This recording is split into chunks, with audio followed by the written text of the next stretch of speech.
Thank you so much for tuning in today. I am super excited because it is stuffing day. So we're continuing our Thanksgiving countdown, and today I have two wonderful Thanksgiving stuffing recipes to share with you.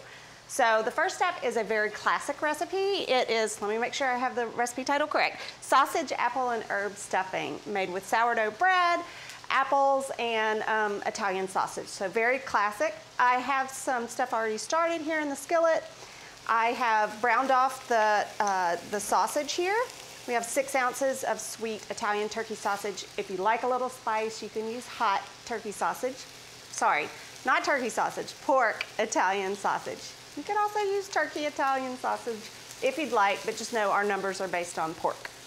Okay, so I browned that off, and then I took it out of the pan, added a tablespoon of butter, some onions and carrots and apples. Now we're cutting the apples, we're using Granny Smith, and we're cutting them pretty large to sort of mimic the size of the bread cubes, but we're giving them a head start in the skillet so that they're nice and soft and tender by the time the stuffing's done.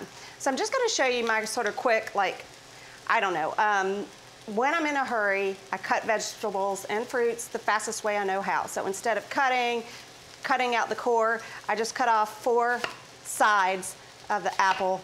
Keep the core here, that goes in the compost, or to flavor my, my ice water for the day.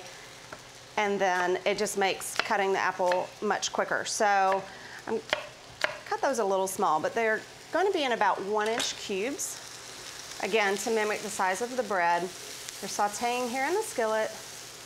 Now you could use a different apple variety if you'd like. There are certain apples that hold up better in cooking than others. So my top 2 choices would be the Granny Smith or a Honeycrisp. And actually a Braeburn. Honeycrisp or Braeburn, those have red skins. Granny Smith obviously has the green skin, which softens color-wise to like kind of a muted greenish yellow when it's cooked. Those are going. I also have here 8 ounces of sourdough bread that I cubed, and then I toasted it lightly at 300 degrees for 12 to 15 minutes. That's just to dry the bread out. We're not making croutons per se. We don't want them quite that toasted, but we're just drying the bread out a little bit, and that's so that it will absorb the egg and stock mixture and create the wonderful texture that you want in the stuffing. Okay, so those go in the bowl here, and then here's that sausage that I already cooked. And let's see. I'm gonna shortcut this a little bit. I just added some of that apple, but you want it to cook for about 10 minutes so that it gets mostly tender. Before that comes out of the skillet though, I'm gonna add salt and pepper, fresh thyme leaves, a tablespoon. You want a good bit so that you can actually taste it. And then some sage. I found some nice pretty little sage sprigs I'm gonna hold out for some garnish. Now, when the sage hits the pan, that's when it really smells like Thanksgiving. Okay, just give that a stir. Okay, and then this is going to go into the big bowl with the bread and the sausage. I'm not quite done with my skillet yet though. My induction burner over here is yelling at me. Okay, just a second. So I'm putting this back on. You know I have these nice brown bits on the pan, so I'm gonna add a cup of the chicken stock to the pan, roughly a cup, and just use that to help deglaze and scrape up those brown bits on the bottom, because the brown bits equal flavor, and you wanna scrape those up and incorporate that into the stock. I actually, hold on one second, I'm gonna grab something that might scrape a little better. Let's see. Where'd he go? Nope, nope. Never mind, oh, here it is. It's right behind me. A wooden spoon. Wooden spoon might do better. It's just a little bit stiffer and does a better job of scraping those bits up. Don't have to get all of them up, but I'm gonna get up as much as I can because again, brown bits equal good savory flavor. And it gives me a head start on cleaning the pan, so. Okay, let me turn that off. Now over here, I have a little bit more stock, about a 1/2 cup and 3 eggs. I'm just gonna mix that together. This is going to help bind the bread for the stuffing. The eggs just sort of help hold everything together, and the stock, of course, adds moisture and flavor. And we have a question. Oh, great. You're using chicken stock here, but could you use beef or vegetable stock if you wanted to? You definitely could. So if you wanted to make this vegetarian, there are some really nice vegetarian sausages out there that you could use. You could use a vegetarian sausage in combination with vegetable stock.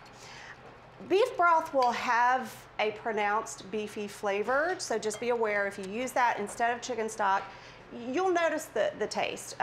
Perhaps vegetable stock in combination with the sausage would work as a better substitute for chicken stock. But that was a great question. But you could definitely make this vegetarian if you'd like. Okay, so I added the stock that I used to deglaze the pan. Now I'm gonna add the egg and stock mixture and just give this a good stir. So again, the bread is cooked just until it's kind of stale. We don't completely toast it to crouton crunchiness, but we just cook it until it feels kind of like stale bread. And again, that's going to help it absorb all the flavors and our liquid mixture. Okay, and then this is going to go into a casserole dish, which I did not pull over here. 1 second. Y'all just bear with me. It is a Monday. It is a rainy Monday. And some things got left by the wayside. Okay, so this will go in here. Just a 2-quart baking dish. Okay, gorgeous. Love how the apples sort of mimic the shape and size of the bread cubes. Okay, I'm going to cover this with foil. Okay, cover it with foil. Now, you can make this ahead of time up to this point. So you can have everything assembled and ready to go and just cover it and store it in your fridge for up to 2 days. It will get a little more custardy in the middle, which if you like that, that's great. Just because the bread will have more time to absorb the liquid. So you can definitely get it up to that point, store it in the fridge for 2 days, take it out, let it kind of come to room temperature, maybe leave it out for about an hour, and then pop it in and follow the cooking instructions. It only cooks for about 30 to 35 minutes. Covered for 15 minutes, uncovered for 15 more. And we have another question. Right. Could you freeze that if you were trying to get super ahead for your Thanksgiving prep? You could try to freeze it. I'm not gonna say that I cannot guarantee that the texture will be exactly what you want, you know, where it's that kind of nice, soft, creamy custardy in the middle and crunchy on top. You may have issues with the liquid part sort of separating when it thaws. I don't think it's a great candidate for freezing, sorry to say, but you can definitely get a head start by refrigerating it ahead of time. Okay, let me clean this up for a second. Move on to the next. So the next recipe is sort of a next level version of stuffing. Let me pull my ingredients for that. Okay, move this stuff over. Okay, so the next one is very cool. So instead of sausage, we're using pancetta, which is made from pork belly. It's cured pork belly. Here it is raw. This is what it looks like. So it looks kind of like bacon. Bacon is also pork belly. So pancetta is an Italian cured pork belly that is typically not smoked, whereas bacon is an American cured pork belly that is smoked. If you can't find pancetta, you can definitely use bacon. Just know that it will add a significant smoky flavor. You can often find pre-cut pancetta in the deli section or with the gourmet cheeses in your grocery store. That's exactly what I found here and what I used. Kind of saves you a step, which is nice. So I went ahead and browned some off. I have the drippings in the skillet here. So this is a pancetta, kale, and raisin stuffing. So it's really pretty cool. It's absolutely delicious and a little bit unexpected. I know, I've got smoke going on over here. It's all good. Okay, so I'm gonna add a little bit of oil to those pancetta drippings. And then I'm going to add some lacinato kale. So lacinato kale is also called dinosaur kale, Tuscan kale. It has these bumpy leaves. So I'm using one bunch, which is about ½ pound. And by the time you tear it and pull it off the stem like this, you end up with about 4 lightly packed cups of greens. They're going to go in here. To wilt. Lots of popping. Don't be alarmed. So they're going to pick up all that wonderful flavor from the pancetta dripping. I'm just going to stir until they're lightly wilted, which only takes about a minute. And actually, before that's even done, I'm going to add in these shallots. ½ cup of thinly sliced shallots and some red pepper flakes. So the pepper flakes are great with kale. It's a classic combo. Actually, kale with red pepper flakes and raisins is pretty classic. And that's sort of the flavor combo that we have going on here. And we have a question. Great. If you can't find that kind of kale, Oh. is there a different hardy green that you could use? Absolutely. That's such a good question. I'm glad you asked it, and I should have addressed that. If you cannot find this type of kale, you can use regular curly kale. Just know that it might take a little bit longer to wilt in the skillet. This type of kale happens to cook down pretty quickly. You could use actually any hardy green that you like. So a Swiss chard would be really nice. And if you find a rainbow chard with the pretty different colored stems, you could use some of those in here for more color. That would be lovely. You could use collard greens. You could use mustard greens. Spinach might be a little bit too delicate. That would be the only sort of hardy green that I would say maybe not to use. Okay, so while that's going over there, here I have, you'll see a different look here. So with the first stuffing, I had bread cubes, and with this stuffing, I have torn bread. It just gives it a little bit more of a rustic texture. It's a multi-grain bread that I just tore into chunks, and I love those sort of rough edges and rough surfaces because it gives us a great look. 8 ounces, same as we used with the other. Okay. Just give this a stir. Oh, we're not, sorry, I turned it all the way down. I'm going to add a little bit of stock to the eggs and get that process going. Like with the first recipe, I'm going to use the rest of the stock to deglaze the pan.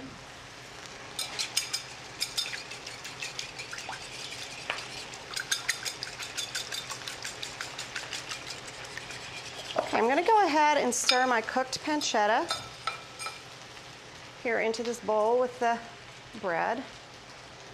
Pancetta smells like the porkiest thing on the planet. When you cook it, it's like porky, porky, porky goodness. I have some garlic that I forgot to add to the pan, so it's going in. It's all good.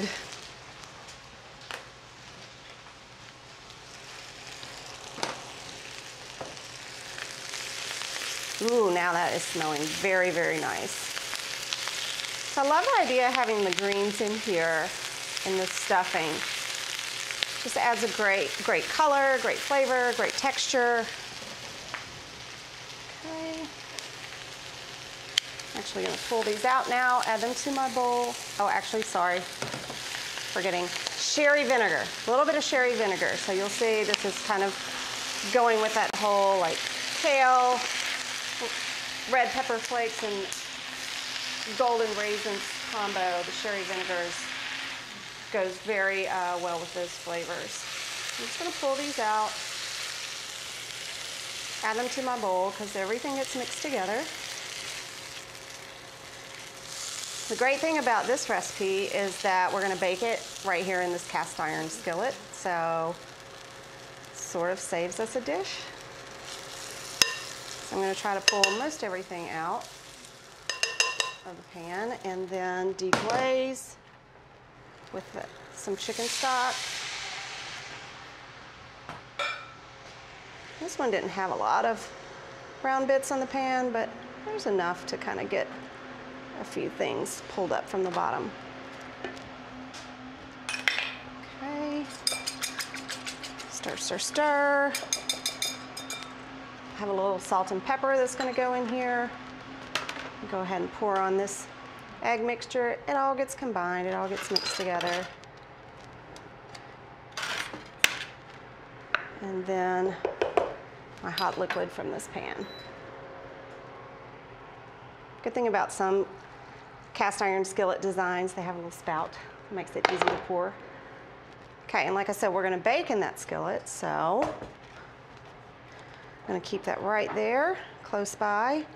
I'm also gonna add in right now half a cup of golden raisins. They add such great flavor. So dried fruit is very common in a lot of stuffing recipes. Here we're using golden raisins. They have sort of a, I don't know how to describe it. I always say like a sunny flavor. I just think they have a really lovely, nice bright flavor. Okay, so that's pretty well stirred together. Now I'm adding a 1/4 cup of chopped parsley. And that is our stuffing mixture. And if you don't have golden raisins, or maybe you don't like golden raisins, is there something else that you could do, or could you just omit them? You could definitely omit them if you want that fruity kind of sweetness to offset the more savory and earthy flavors here. You could use any dried fruit. You could use dried cherries, they would be delicious. Dried cranberries would be amazing. Chopped dried apricots would really be lovely as well. So I'm adding just a little bit more oil to the skillet here. It's sort of like greasing the pan, since we're gonna bake in this. And then the stuffing mixture goes in. This also bakes at 350 degrees. You bake it covered for most of the time, and then you uncover and get the top a little crisp at the end. So I reserved some of the raisins. They actually get sprinkled on at the end, which I've already done on one that I went ahead and pre-baked. Let me grab some foil and get this guy in the oven. Again, like with the other stuffing, you can get to this point up to, I'd say, 1 day ahead. I don't want a lot of stuff just sitting in a skillet for more than that amount of time. Cover it, just hold it in the fridge, take it out about an hour before you want to bake it. Let it sort of come to room temperature and then get it in the oven. Okay, so let me get this guy in, and now, through the magic of pre-prep, clean some of this up. I have 2 that I've already baked off, so you can see what they look like. Okay, so here is the first recipe, the very classic sausage, apple, and bread stuffing. See how gorgeous that guy is. Wonderful sourdough cubes. I added some thyme sprigs to the recipe after I uncovered it, so they get a little crispy. They're actually really delicious. You can pull them off, or have your guests, your family pull them off if they don't want them, but they get a little crunchy, and I actually like to eat them, so gorgeous there. And then here is our pancetta, kale, and raisin stuffing. So I love how the leaves get a little bit browned when you uncover the dish. Adds more great texture. So let me do this stuffing. Let me plate it up so you see what it looks like. Oh yeah. Topping is nice and browned and crisp, and the interior is soft and slightly custardy. So there's the classic recipe. Again, great make-ahead option. You can get a 2-day head start on that one. And then here is our next level with kale and pancetta and the multigrain bread, which adds just so much rich, sort of nutty depth of flavor. So there are our 2 stuffing recipes. Oh, I had these guys. Where were these going? These go in this. I already have the thyme sprigs, but maybe, just maybe, someone wants some nice little thyme leaves as a garnish. So that's it for this week. Thank you so much for tuning in. I really appreciate you guys. We have 1 more week of Thanksgiving countdown. So next week will be our last sort of pairing of classic and next level Thanksgiving recipes. So I'll see you then. If you're watching on Facebook, thank you so much for tuning in. Please like and share this video. If you are watching on YouTube, please subscribe so you'll get notifications when we upload videos. Thank you so much. I'll see you next week.